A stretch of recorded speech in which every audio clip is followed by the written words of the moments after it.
Okey. Daddy. Ambil bas. Bas. Bas. Bas. Bas. Oh.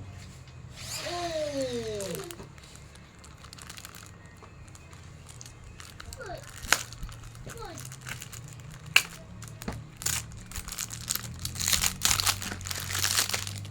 Bye-bye. Night.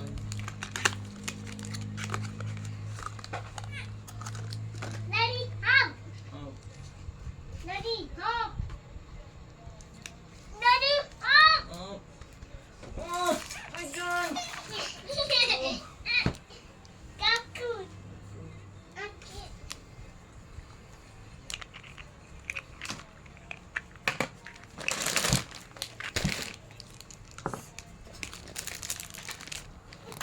Night.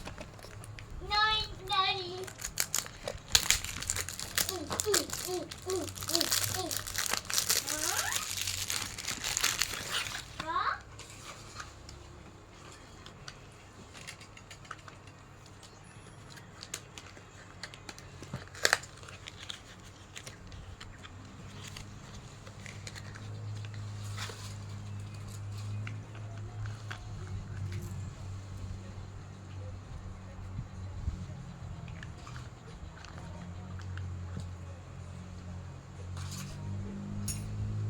Daddy, hop. Oh. Son. Son. Oh. Daddy, hop.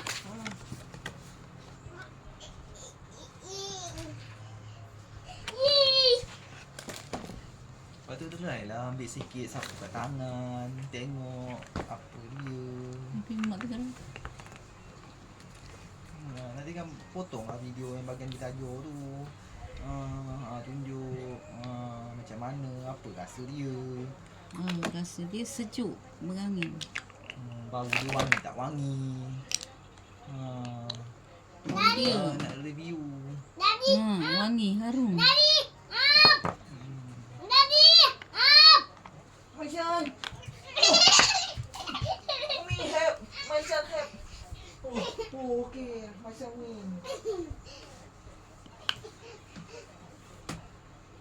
Harum.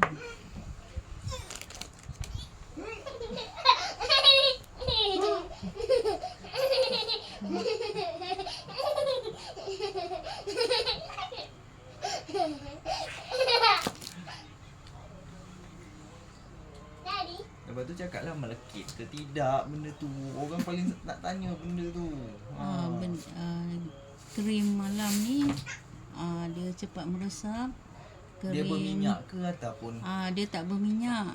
Dia cepat meresap kat kulit. Krim siang ni dia boleh buat macam foundation muka. Jadi dia ada seri dia. Dia pakai ni.